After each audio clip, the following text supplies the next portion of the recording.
I know, right? They're sinking and they couldn't walk.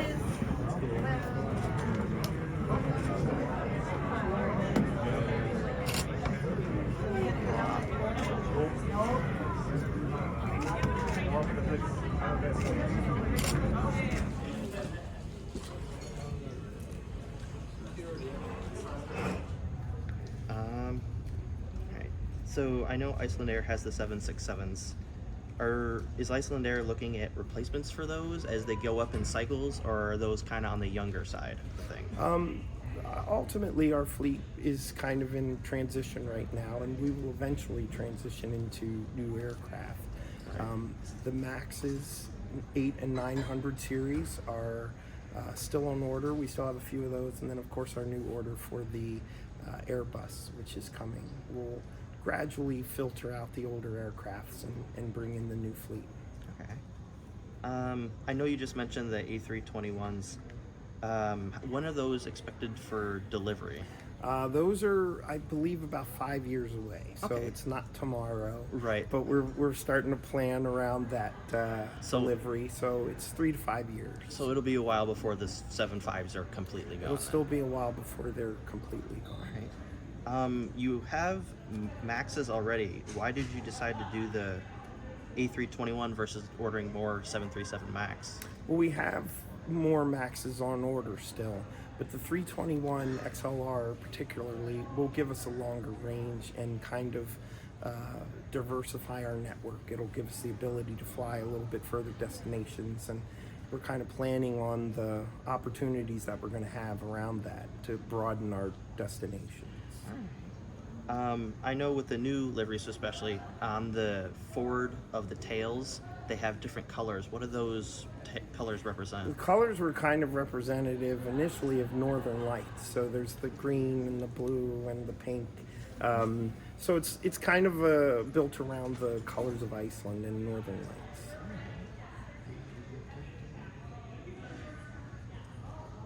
I know WOW has been gone for a couple of years, or many years at this point. Is the airline thinking of trying to fill old routes that they used to serve, like Dallas and St. Louis? Well, we actually flew from Dallas, and so did WOW, and so did American, and we see where that ended up. But, you know, we're always looking to expand our network, but we have a lot of planning that goes into those decisions. I'm not the guy that makes those decisions, and you know, we're always looking to broaden our network, and we will, you know, as years go on and we get new aircraft, we will start to be able to fly longer distances, and we will, you know, continue to grow into the years. But any specific gateways, I mean, there's many on the table, but I couldn't say, you know, anything specifically that's going to be announced anytime soon. Right. The Max issue first came about in 2019, 2018, whatever year that was. There were a couple routes that you flew with them that you ended because of the Max, Cleveland being one of them. Do you have plans to... Attention for the passenger, may I have flight number? Yeah, I mean, Cleveland was one of the gateways affected. I think as, you know, we're rebounding from Active the Muslim pandemic passengers are welcome to and pre-board. from Thank you for your service. the Max situation. United Global passengers are welcome to pre-board. I can't say that it's not on the Those list, children but aged 2 and I under think are will be focusing pre-board. more on our current gateways than expanding right now. We're looking more to add capacity to our existing gateways and you know, utilize Premium different okay aircraft. passengers are welcome to pre-board. That's a shame. And utilize different aircraft, such as now out of Boston we have 3 flights a day. In New York we have 3 flights a day, and in Seattle 3 flights a day, and that's a 5-7, a 6-7, and the Max. They all fly. So, you know, once again, specifically, I can't comment on what gateways are in the mix, but they're all viable, and we have a team that evaluates and figures out the best opportunity for those airports and those markets and for Icelandair. So to make sure I they think don't we're do another good. Yeah, not announcement yet, but I before. do think it's going to come soon. Yeah. It's coming now. Group number 1, welcome to board on the blue line, please. Group number 1, on the blue line, please. How have your newer routes like Raleigh been doing load-wise? Raleigh has been doing fantastic, and I mean, I can just be very blunt, surprisingly so. Once again, the team that investigates and figures out the routes, were expecting that. But personally, I was quite surprised how well it's doing. It's doing fantastic, so much so that we earlier this year announced from seasonal service to year-round. So now we're flying year-round from Raleigh. What is the first thing you want passengers to notice when they get on board an Iceland airplane? Good number 2. You know, we like to say we want your Icelandic experience to be as soon as you step on board. That's kind of our brand. And, you know, all of the sayings on the back of the seats and the entertainment in the entertainment center and the food and, you know, the brand really shines Icelandair, and Icelandair really is Iceland. And we try to incorporate that in everything we do. And so we hope that when you first step on board, everything from the uniforms, the flight attendants are very formal and traditional. It's kind of an old school feeling in that sense. It's not, you know, joking or lighthearted. They're very graceful and Group number 3, accommodating. welcome to board on the green line, please. Group number 3, welcome to board on the green line, please. Maybe it wasn't the best. Perfect timing. So yeah, so basically we want passengers to have their Icelandic experience start as soon as they step on. And I've never been to Iceland or on Icelandair, Well, you're so gonna I look experience forward it. to experience that You're gonna let tonight. us know. I can't wait to see your review. With carriers like Norse or French Bee, those low-cost airlines from Europe to the U.S., do you see that as a threat to the stopover program? No, because they're a different product. I mean, Icelandair has never been a cheap airline. We've always considered ourselves a value airline. So, you know, we're very competitive in price, but we offer a little bit higher standard than maybe a cheap airline would. And our prices usually include more amenities than a low-cost carrier. Do you see more people traveling on Icelandair as going to Iceland as a final destination, or is it more people using the stopover program? A little bit of everything. I mean, there's a cross mix, and the major passengers are going beyond Iceland. I mean, because, you know, people forget that Icelandair, although it's Iceland, also flies all over Europe. So, but there is a growing interest in Iceland. I mean, you know, I've been with Icelandair 23 years. 23 years ago, people thought Iceland was far and remote and cold, and they thought Icelandair was an air conditioning company. I mean, now people are aware of who we are and where Iceland is, and the beauty and the nature and the volcanoes and the films that are made there and the television shows. So there's a more awareness of Iceland, and I think that's drawing more of a to Iceland market. It's been growing. But and then of course the stopover, which we encourage for all travelers.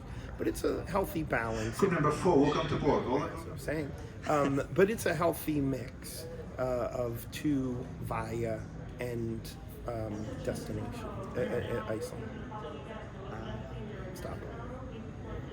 All right, COVID, obviously, I guess that's still a big topic in aviation, especially with Iceland, for the most part, being international flights. How did COVID affect the operations? It affected us greatly. I mean, we went from 23 North American gateways with multiple flights a day to Attention for the passengers on the next flight number 3. Yeah, how did COVID affect Pandemic. operations? I mean, greatly. We went from 23 North American gateways with multiple flights a day to one flight a week out of Boston. And it was mostly cargo, and it was mostly essential travelers. So we've rebounded from that greatly. And, you know, our network is strong and thriving, and we're having some of the best seasons we've had in years. But it did affect us greatly, but we've rebounded very nicely. We're very pleased. A couple of things about destinations you already serve.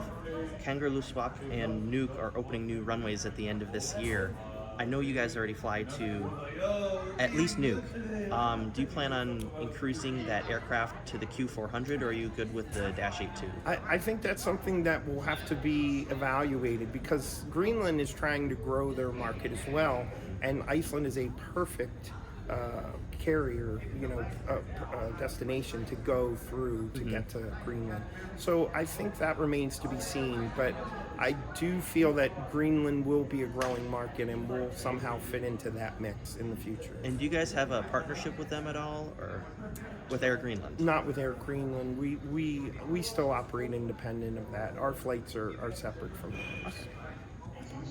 And it would be the Air Iceland flights now, which Right. are all Icelandair since we've merged. Right. How low-cost carrier Play is based in Ireland. They started from what remained of WOW. Are they a threat to your operations at all? I mean, we just view them as competition. I think, people take it out of context. In Iceland, they're kind of like, the big deal because Icelandair is the main carrier there, and here's this other, upstart, which is really the third. You have to remember there was Iceland Express, there was WOW, there's now Play, and we've seen the transition they've all made into each other. But I think on the global market and from our perspective in North America, they're even smaller than we are, and we're a small little airline. Right, so, we consider competitors like British Airways and Lufthansa and Air France, they're all our competitors too. So from a North American perspective, they're a very small competitor, other than they fly to our home. North American market and the route system, what do you see it looking like or hope it looks like in the next 2 or 5 years? Well, I can't speak definitively because I'm not the guy that makes those decisions. However, I know we have some new aircraft coming. We have a lot of new gateways potentially on the block, and I would say if things continue the way they've been going now, which has been fantastic. I mean, this has been a great year for us. And Detroit right now is starting right now as we speak. I'm sure we'll see a few more in the future, and as we get new aircraft and our research shows where. Attention for the passengers on flight number 366. I see great things ahead. I mean, especially based on this year, how strong this year has been for us, and just kind of the variables that we know are coming ahead with the new aircraft and the new discussions with potential new gateways.